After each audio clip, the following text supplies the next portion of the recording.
अस्सलाम वालेकुम एवरीवन। आज हमने करनी है एक्सरसाइज 5.1 डिस्कस, जो कि फैक्टराइजेशन से रिलेटेड है। और फैक्टराइजेशन से रिलेटेड हमने कुछ रूल पढ़े हैं, ठीक है। उन रूल के अकॉर्डिंग हमने अब क्वेश्चन सोल्व करने हैं कि कैसे हम क्वेश्चन सोल्व करेंगे, ये आपने देखना है। वीडियो स्टार्ट करने से पहले आपने करना है चैनल को like, subscribe and press on bell icon for more updates. Subscribe देख के मुझे पता चलता है कि मुझे कितने लोग जो है वो सपोर्ट कर रहे हैं, और अगर स्टूडेंट्स मुझे सपोर्ट कर रहे हैं तो मैं आपके लिए और वीडियो बना सकूँगी। नेक्स्ट देखिए क्वेश्चन नंबर वन में सबसे पहले देखना है कि हम कॉमन किस तरह ले सकते हैं इस इक्वेशन में। ठीक हो गया, क्योंकि फैक्टराइजेशन के लिए हमारे पास जो फर्स्ट स्टेप है वो है कॉमन लेना। तो कॉमन लेना हम डिस्कस कर चुके हैं प्रीवियस वीडियो में। ठीक हो गया। कॉमन लेने के बाद हमारे पास कुछ पेयर्स बनेंगे, ठीक है, इक्वेशन में, जो कि हमारा स्टेप नंबर 2 है, पेयर्स कॉमन किस तरह लेना है। ठीक है, तो जब हमारे पास 2 पेयर्स बन जाएंगे, फिर उन पेयर्स को हमने देख लेना है कि हम कॉमन किस तरह ले सकते हैं। तो हमारे पास स्टेप नंबर 2 सॉल्व हो जाएगा। तो अब देखें क्वेश्चन में हमने इक्वेशन देखी है ये। अब हम यहाँ पे देख रहे हैं कि हमने किस टर्म में से कॉमन ले सकते हैं। अब यहाँ पे देखें, यहाँ पे हमारे पास एक्स स्क्वायर, और एक्स स्क्वायर के फैक्टर क्या बनेंगे, एक्स डॉट एक्स। उसके अलावा एक्स कहाँ पे है, एक्स यहाँ पे और एक्स यहाँ पे। अब यहाँ पे देखें कि मैं जो है इसमें से भी एक्स कॉमन ले सकती हूँ, ठीक है। तो यहाँ पे इसके फैक्टर जो हैं इस टर्म के वो बन जाएंगे एक्स डॉट वाई, और मिड में है प्लस साइन। यहाँ पे भी एक्स है, यहाँ पे भी एक्स है, तो मैंने क्या किया, मैंने एक्स को कॉमन ले लिया।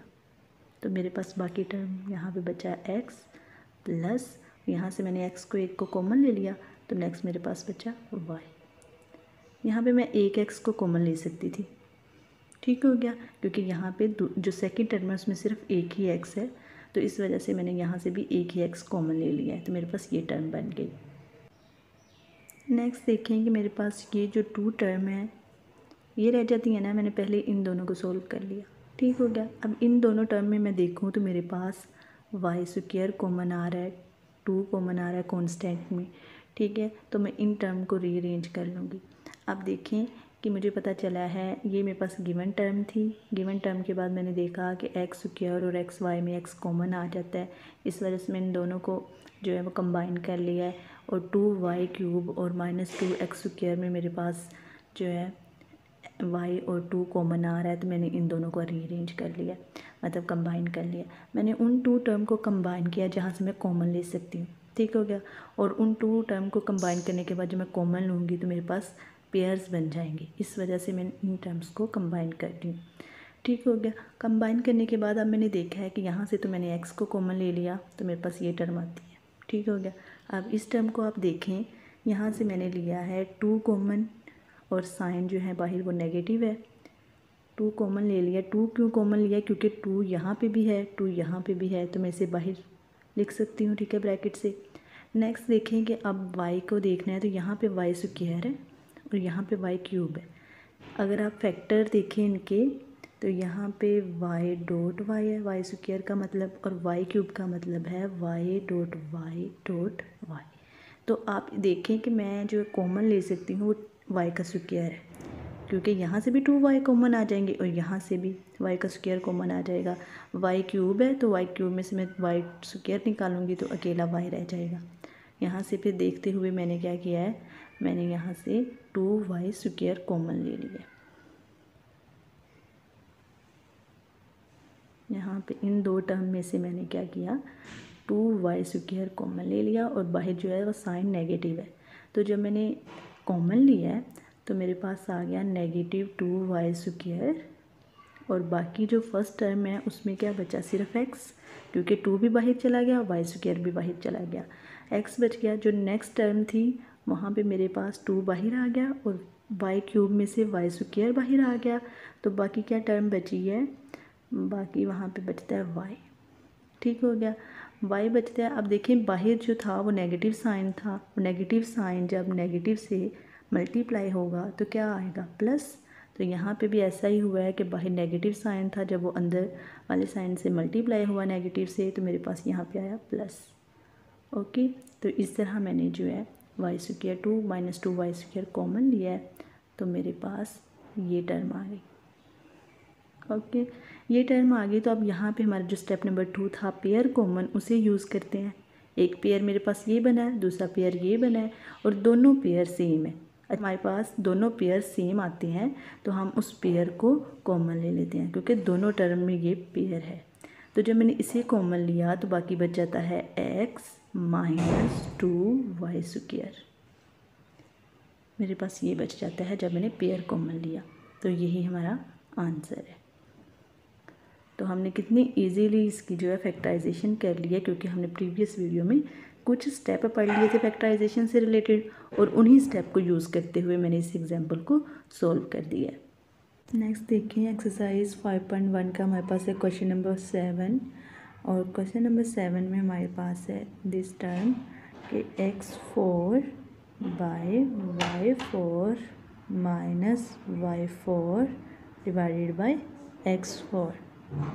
यहाँ पे हमारे पास x की पावर जो है वो 4 है, तो हम इस पावर को क्या स्क्वायर में चेंज कर सकते हैं।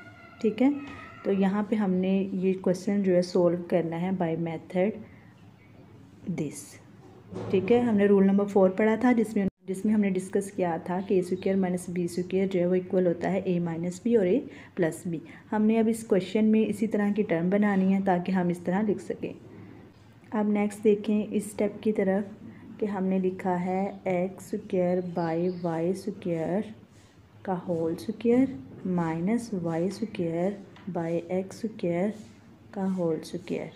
हम इसे इस तरह लिख सकते हैं क्योंकि हमारे पास जो गिवन पावर है वो 4 है। हम जो है ना इसे इस तरह लिख सकते हैं क्योंकि मल्टीप्लाई करने के बाद हमारे पास पावर जो है वो 4 ही आती है। ठीक है, हमने इस तरह लिख लिया है ताकि हमारे पास a² माइनस b² बन जाए।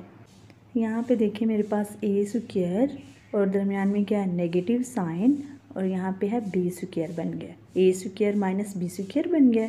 तो अब मैंने इसे किस तरह लिखना है a माइनस बी और a प्लस बी।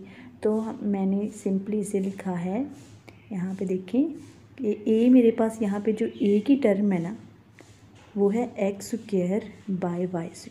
ये मेरे पास a की टर्म है, और नेक्स्ट जो b की टर्म है नेगेटिव b की टर्म है y² ओवर x²। ये मेरे पास है b की टर्म। तो ये क्या आ गया a माइनस बी। नेक्स्ट मैंने इसे दूसरी दफ़ा लिखना है a प्लस बी। तो यही मेरे पास a की टर्म है प्लस, तो मेरे पास b की टर्म आ जाएगी v² बाय x²। तो ऐसे ही तो लिखना था मैंने कि मैंने सिर्फ पहले बनाया a² माइनस b²। नेक्स्ट मैंने लिख लिया a माइनस बी और a प्लस बी। नेक्स्ट देखें स्टेप नंबर 3 में क्या किया है। यहाँ पे उन्होंने प्लस वाली टर्म को वैसे ही लिख दिया है। ये जो प्लस वाली टर्म है जिसमें मिड में प्लस साइन है वो वैसे ही टर्म आ गई है। सिंपली उन्होंने क्या किया है, जहाँ पे नेगेटिव साइन है उसको सोल्व किया है। किस तरह सोल्व किया, उन्होंने देखा कि जो फर्स्ट टर्म है जिसमें नेगेटिव साइन है उसमें क्या बन रहा है a² माइनस b² बन रहा है। जब यहाँ पे a² माइनस b² बन रहा है तो सिंपली हमने एक दफ़ा माइनस में लिखना है, एक दफ़ा प्लस में लिखना है। तो यही हमने किया है कि a प्लस बी और a माइनस बी। यहाँ पे a प्लस बी में लिख दिया, यहाँ a माइनस बी में लिख दिया इस टर्म को, क्योंकि इसके मिड में नेगेटिव साइन था और ये फार्मूला को जो है वो सेटिस्फाई कर रही थी ये टर्म, तो इस वजह से हमने इसे इस तरह लिख दिया। और जो हमारी सेकंड टर्म थी जिसके मिड में प्लस साइन था वो वैसे ही आ गई। तो हमारा क्वेश्चन क्या हो गया, सोल्व हो गया। ये जो क्वेश्चन नंबर 7 था ये हमें देखते हुए लगता है कि टफ़ क्वेश्चन है, लेकिन ये बहुत ही ईजी क्वेश्चन है अगर हम इस फार्मूले को फॉलो करें तो। नेक्स्ट हमारे पास एक्सरसाइज का क्वेश्चन नंबर 10 है, how to factorise this equation. और इस इक्वेशन को फैक्टराइज करने के लिए हमने रूल नंबर 5 रिमेंबर करना है, जिसमें हमने कहा था कि हमारे पास a की जगह या b की जगह एक से ज़्यादा वेरिएबल्स आ सकते हैं। और हमने सेम क्वेश्चन नंबर 7 में जो हमने फार्मूला डिस्कस किया इस फार्मूले को ही डिस्कस करना है। यहाँ पे भी सिर्फ चेंजिंग ये है कि यहाँ पे एक से ज़्यादा वेरिएबल होंगे। यहाँ पे सिर्फ a² माइनस b² था, लेकिन यहाँ पे क्या होगा कि 2 वेरिएबल्स आ गए हैं a की जगह। सिंपली इसी तरह हमने करना है। रूल नंबर 5 के रिलेटेड हमने जो एग्जांपल डिस्कस की थी उसका लिंक आपको डिस्क्रिप्शन में मिल जाएगा। और उसी एग्जाम्पल से रिलेट आपने ये क्वेश्चन नंबर 5 करना है। और क्वेश्चन नंबर 5 आपका होमवर्क है, इसको आपने खुद समझना है और खुद सोल्व करना है। वैसे तो सोल्व है यहाँ पे वीडियो में, लेकिन इसको आपने खुद समझना है क्योंकि इससे रिलेटेड मैंने एग्जाम्पल करवाई हुई है, सेम इसी फार्मूले से रिलेट करता है ये, तो आप लोगों ने खुद इसे देखना है। अभी के लिए अल्लाह हाफिज़। नेक्स्ट वीडियो में हम नेक्स्ट टॉपिक डिस्कस करेंगे।